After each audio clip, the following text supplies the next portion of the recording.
Hey guys, Mr. A here. Today I was going to do something just a little bit different. I'm trying out a couple of different things for the channel.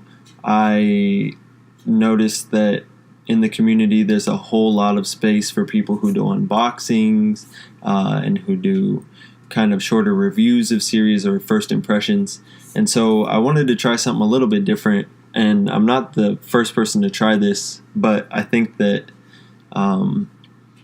the people that I've seen do similar things like this, I always feel like their videos tend to be a little bit more interesting than the short first impressions or first looks, or even just a larger recap of a series, but then it ends up being really short. So what I'm going to try and do is I'm going to try and get in depth with a couple of series and just kind of look at the series. And it might be, looking a little too deep a couple of times. And you can kind of call me out on that too if I'm looking too much into certain things. But really, it's just a chance for me and you guys to really look at some of the manga that you're reading or want to read or have read, and really look at it on a deeper level. So not necessarily, I like this character because he's cool or because I can relate, but why can you relate? And, kind of look at it more in a more deep way. And so the first series that I'm doing this for is Vinland Saga. And the reason that I chose Vinland Saga is because, one, it's one of my favorite manga of all time. I would say it's definitely my top three, if not top two. It might be my favorite. It kind of goes in and out, but it's just one of those series that I feel that when I read Vinland Saga, or when I've read Vinland Saga, I've just been so concentrated on the story, and I've just been really, it's like I get lost in it. And I think that for me tells me if it's a good story or not, if it's something that I'm really gonna like. And so this, and I would say the other series that really did that for me was Vagabond, and maybe I'll do something similar with Vagabond.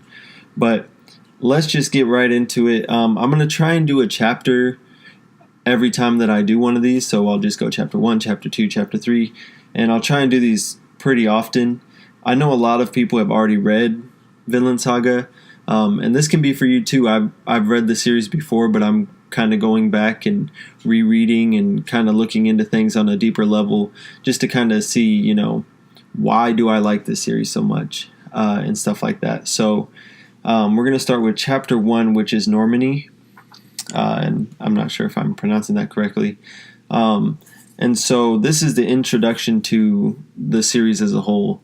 And I kind of broke it down into two, and this is a pretty simple way to look at it. Just kind of what was good about the first chapter and what was bad about the first chapter. And so I like to start kind of by looking at the bad stuff, and we can get that out of the way. And honestly, for me, there weren't as many bad things, obviously, because I really liked the series. And this is a great chance for you guys, too, to kind of say, hey, you missed this. This part was kind of lackluster. I disagree with you about this or whatever. So hopefully this will bring up some good conversations. And so let's talk about some of the things that were not so great about this first chapter. So, assuming you've read it, there are a couple of points in this that I feel like were a little bit weak. One of the things that really got me, and it threw me off the first time I read this, I remember after going back and looking at it, was the Frankish. So when Thorfinn gets sent by Askeladd to go talk to the Frankish, and he goes and talks to the king, telling him that he wants to be, or that they will help him to take over the fortress if he allows them to, and then they take part of the bounty or whatever. When he goes there, he's asking if there's anybody who can speak Normandy, And so he goes in there and he's asking all these people if they can speak it, and they're all speaking Frankish. And then there's, during that scene, there's several times where they show the Frankish language and then they show the English translation. And we assume that Thorfinn can't hear it or understand it anyway. And so, which, that makes sense to me. There are two different languages being spoken there, and so I kind of liked how they went through that. And I don't know what it's like in different versions, so maybe the Japanese is a little bit different. Maybe they don't show it, but so they show the translation, but then later on, throughout the rest of the chapter, the people are no longer speaking Frankish. So the soldiers and the king and all these people don't speak Frankish anymore, or at least they don't show it. And I don't know if that was like just to introduce and kind of say, hey, they are speaking a different language, and then they assumed that we would just know that.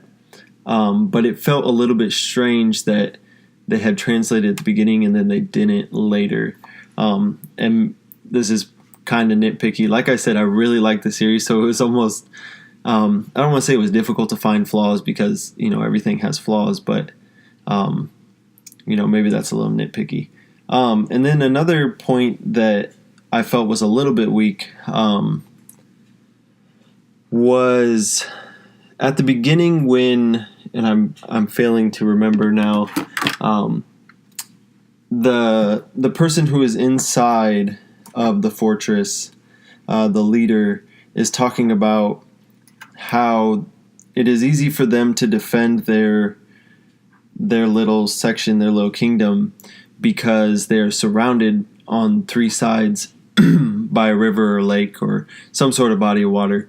And he explicitly says this, and this is one of those times where, if you've ever been in an English class or in college, and maybe even in your high school, they talked about this, but they talk about how you need to show, don't tell. And that just kind of goes with, like, instead of saying, that it was freezing cold outside, instead of explicitly stating what is happening, you show that it is cold outside by saying things like, the characters were wearing all these warm clothes and coats and mitts, or they were standing there shivering, or, so they're saying that it's cold without actually saying that it's cold. And so this was one of those times, and I don't know if I necessarily have a better way for them to kind of express that idea of saying, it's good for us because we can only be attacked on one side. But it ended up being kind of a foreshadowing, because later on Askeladd uses that lake or river to attack them, and so he kind of blindsides them. And so once that happens, and when you first hear him mention that, you're kind of like, that's strange that he would just say that, just out in the open. He would just explicitly say that, the leader does. And then it's kind of like a poor foreshadow, because you then assume, because right after he says that, it turns to Askeladd, and you can see him kind of having like a face like he's pondering something or he's scheming something. And so you kind of already get the idea that that's how he's going to attack, right? And so that's kind of an example, I thought, of some poor foreshadowing that happened in this first chapter.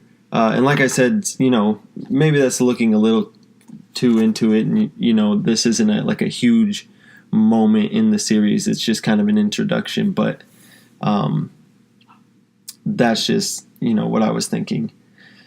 Okay, so let's talk about, and that's really the few bad things that I could find, or that I that really stood out to me. But let's talk about kind of what is good, and then I'll get into general ideas.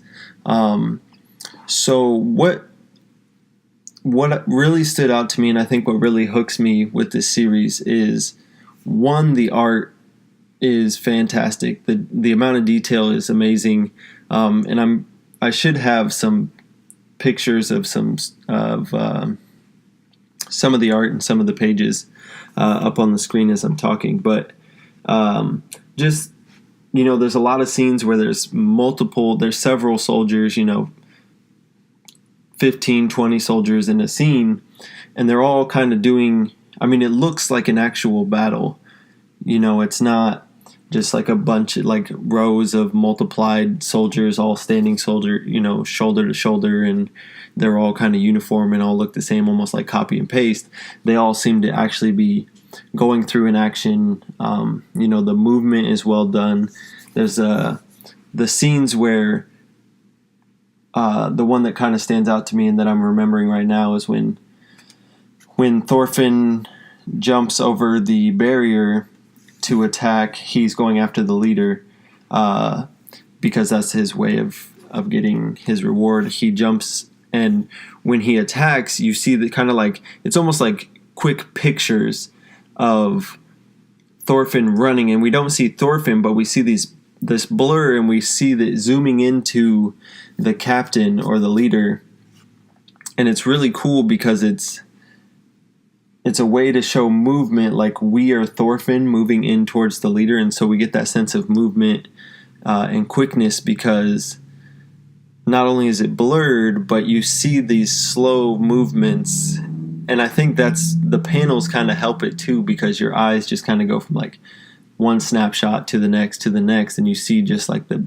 he's trying to pull his arm out, and Thorfinn's just getting closer and closer, and then he chops his head off. So that, I think the movement is done really well. I just think the whole, and it gets better even, and when we get to the later chapters, I'll talk about some of that as well.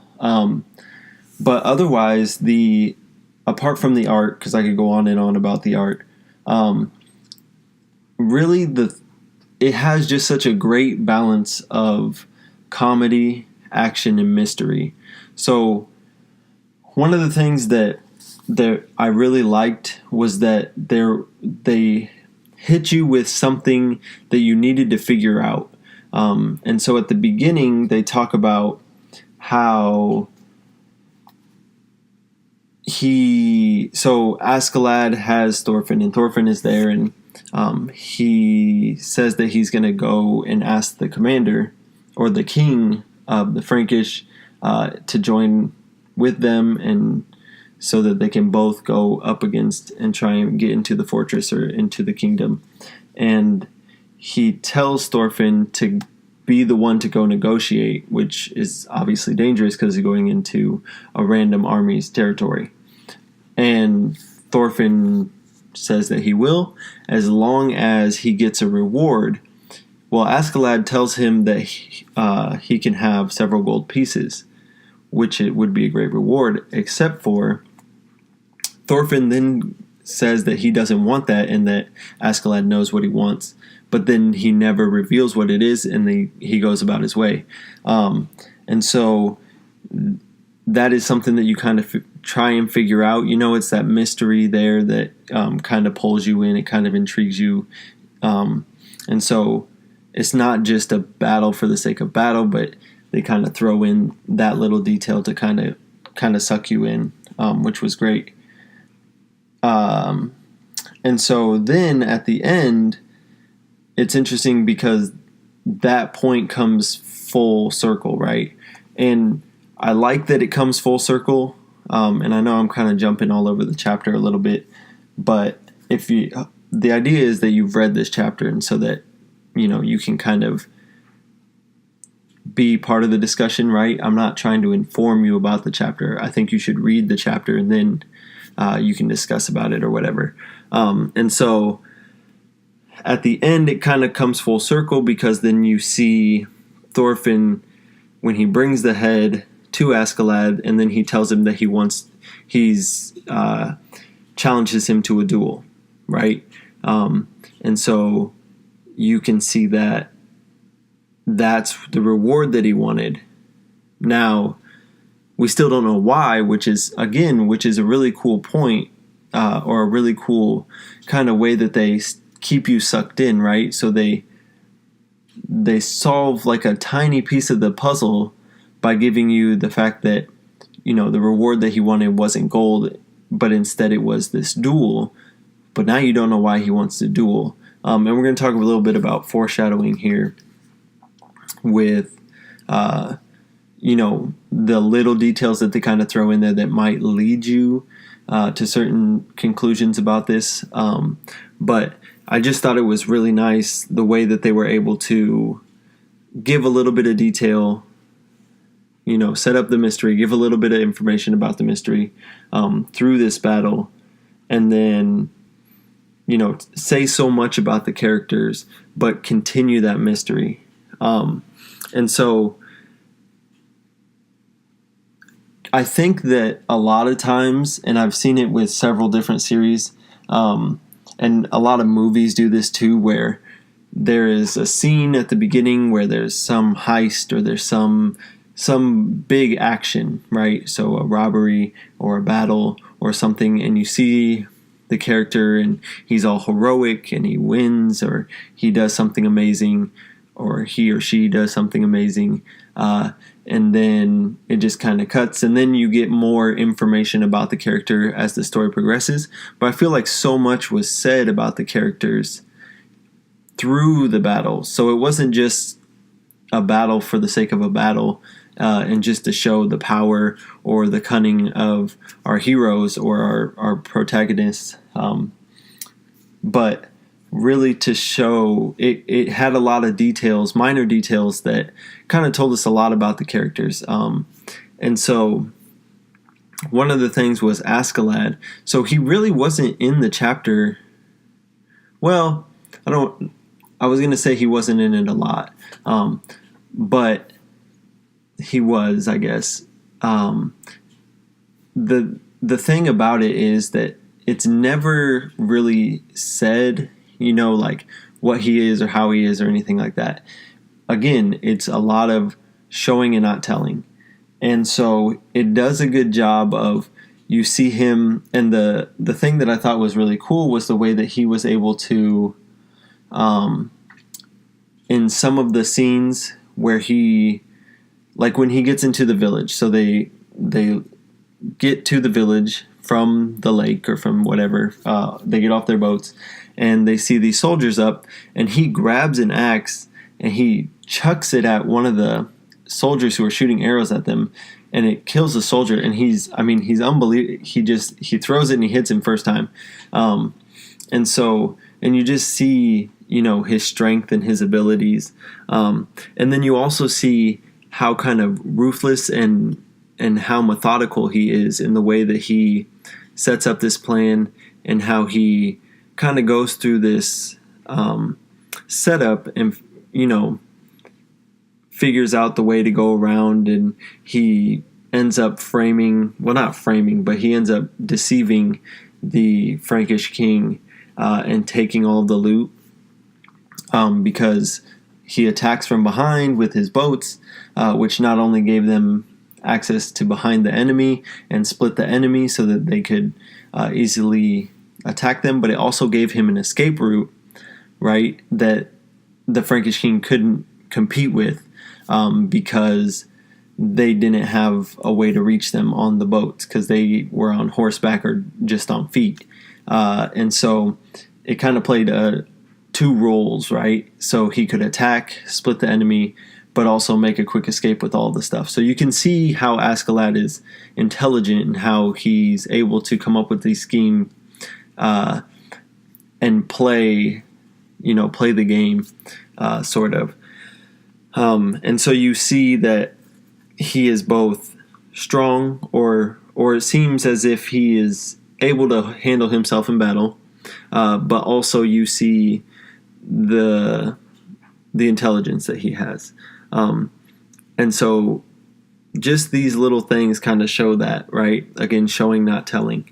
And then another little detail that I thought was interesting was how he is able to, he's really a ruthless character. So, you kind of see how he's sort of proud of his soldiers, right? And he knows that they're battle ready and all this stuff. But as they're approaching the landing, as they're approaching the kingdom, or the little section there, they're shooting arrows in at his Vikings, right? So they're shooting in at them, and we see this thought, and I can't remember if it's a thought or if it's him just kind of mumbling out loud. But anyway, he says, well, I guess there's going to be casualties. And so you can kind of see that he really has no regard for these people's lives. He doesn't care for, even his own people. And I guess, when you go into these battles that some people are going to die, but you just kind of see how nonchalant he is about it, that he has this ruthlessness about him, which I thought was interesting. So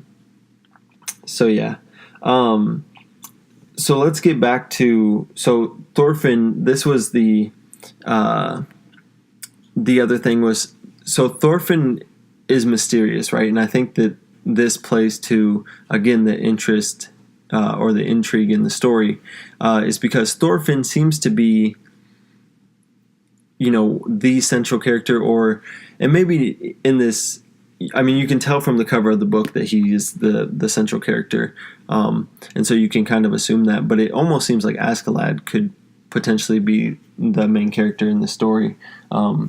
But so we see Thorfinn as a main character, and it's interesting because he doesn't seem at all to be a real exciting character, besides the fact that he is able to, just completely destroy these grown men, and he's a younger kid. And they mention that several times. They say, "Oh, that kid is blah blah blah, whatever."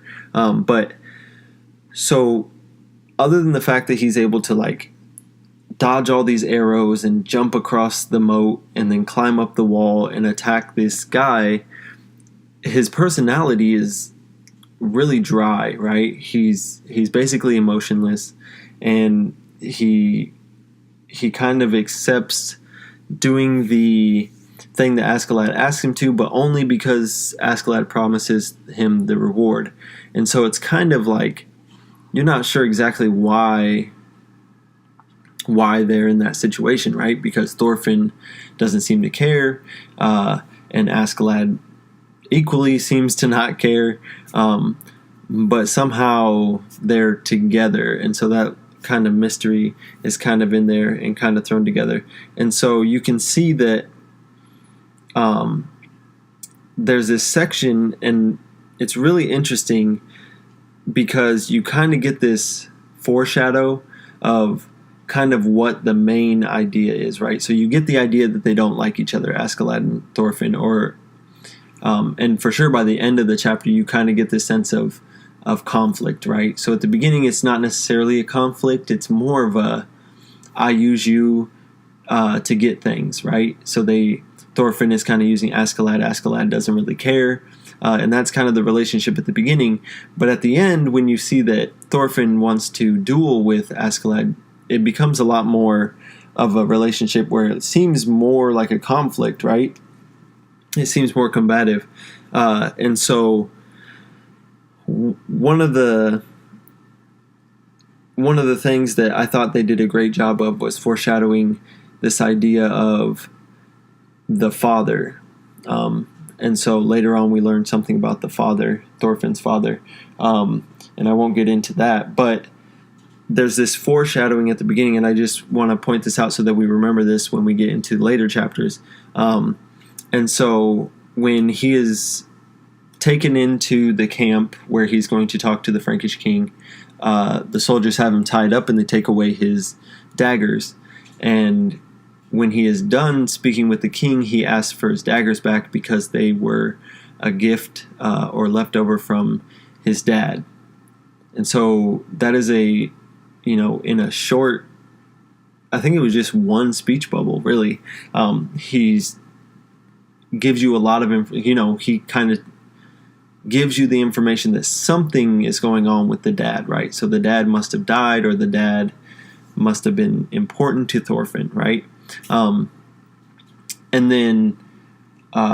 so that little foreshadow I thought was interesting too. I didn't notice that the first time I read through it, so I just thought that was interesting. But yeah, and then later on, of course, he mentions his father when he's about to duel with Askeladd. But they both seem to mention their fathers. I think that's just kind of the way that they set up duels, right? So they would say, Mr. A, anime and manga, son of whatever, I challenge you to a duel, and then whatever. And so, but I thought that was an example, again, of really good foreshadowing. I think there's a little bit of bad foreshadowing, but this is a great example of good foreshadowing, right? Setting things up, and it's not like a pivotal moment, but it's something that you can go back and be like, wow, that was a great detail. That was something that, he threw in that was really good. Yeah. So that was just a couple of things. So let me look over my notes really quick, because I wrote some stuff down, and I actually read the chapter again last night, but I don't want to forget anything. One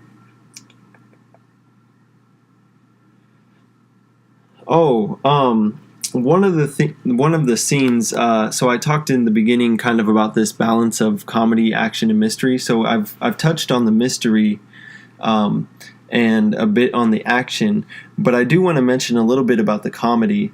One of the things that I feel like in a lot of series can kind of throw it off, or kind of ruin a moment is, so you see artwork change a lot in manga, and this is a common kind of trope that we see in manga and in anime as well.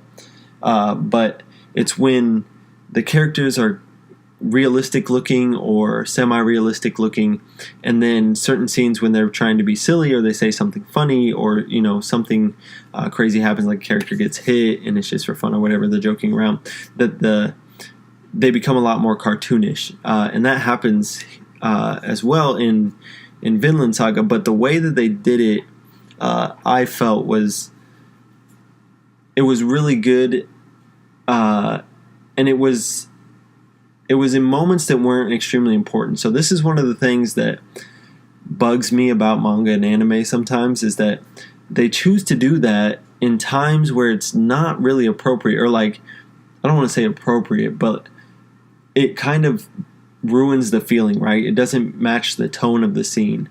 And a great example of this is if you've ever seen Fairy Tail. Fairy Tail loves to do this, where there might be an action scene about to happen, or something substantial is going to happen, and then all of a sudden there's like, and this is another thing with fan service, they do this a lot too, is they'll throw in like, you can see a girl's chest really big across the screen, or there's like this really silly moment, and it's in the middle of an action scene or in the middle of something intense is about to happen, and so it kind of ruins the tone, right? It kind of disrupts, you're really intense into a scene, and then it disrupts that, and when it disrupts that, it's difficult to go back into the action and take it serious, or regain that intensity that was there before. And I feel like Vinland Saga doesn't really do that. It doesn't really split up the action too bad.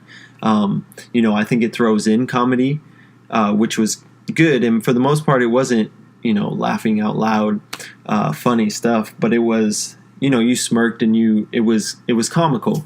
And one of the scenes that I thought was really good was the scene where, so the Frankish do have boats, but they're up, and it seems like they're up. So there's some waterfalls that reach to this pond, and this lake or river, and this is the reason why they can't get their boats into that area to attack the fortress.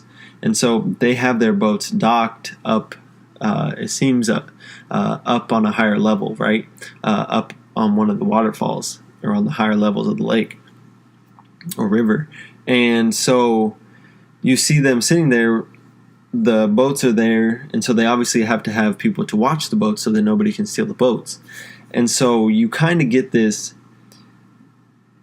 juxtaposition of these people battling and this craziness going on, and then you see these people who, and it's the reality of battle, is that they had to have people to just stand around and watch things, right? And so you see these people who have volunteered to go into war, to battle, or been taken into, and I think it's implied, the one guy says that he left his village to be a warrior, and he wants the fame and all that stuff to go with it, but instead he's stuck watching these boats. And so I think it's really interesting, that whole, and it's kind of a look into the psychology of these people. They want to be a hero. These people go into battle because their village is proud of them for that. This is something that during these times, that's the manly thing to do, right? That is the way that you can show how big of a man you are, is go into battle and kill all these people and all this stuff. And so it was pretty funny just to see how they are there, and then you see the reality of they have nothing to do, and so they let their minds go, and they're thinking about things, and they're talking and they're arguing, and it's pretty funny and whatever. And then they see when Askeladd and the Vikings are carrying their ships across the woods to go down into the lake or river or whatever it is. They see the dragon popping up, and he draws what like an actual dragon, like a cartoon dragon running at them, because that's kind of what they picture in their mind. And I thought that was a really good,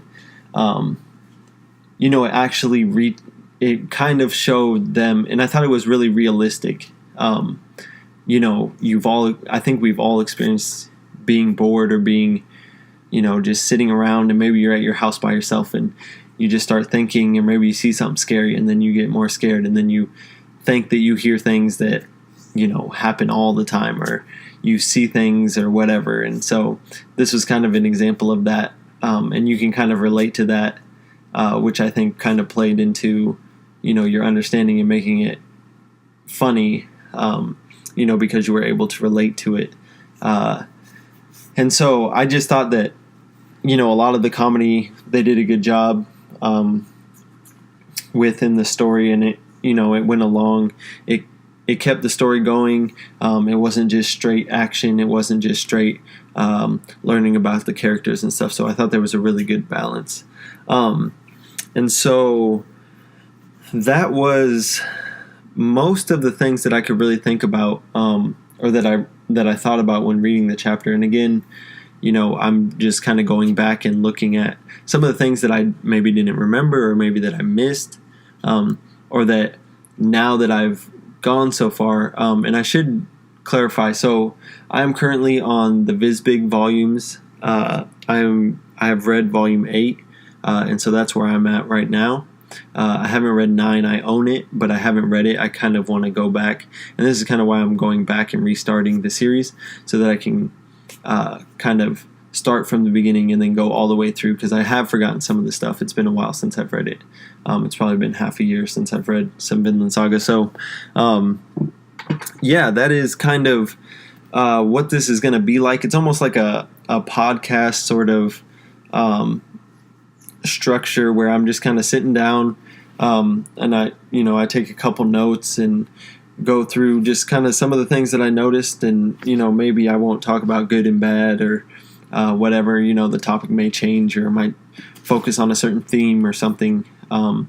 But this was just kind of my way of trying things out. Let me know if you guys are interested in this, or if you guys think that this is, too much, or maybe I'm just kind of being silly and I'm looking into it way too much, and I just need to enjoy it and shut up and read the manga. But you can let me know. If you like it, please leave a thumbs up, and I'll know that you guys want to do this again. I'm going to wait until I get a little bit of feedback, and just see how the video does.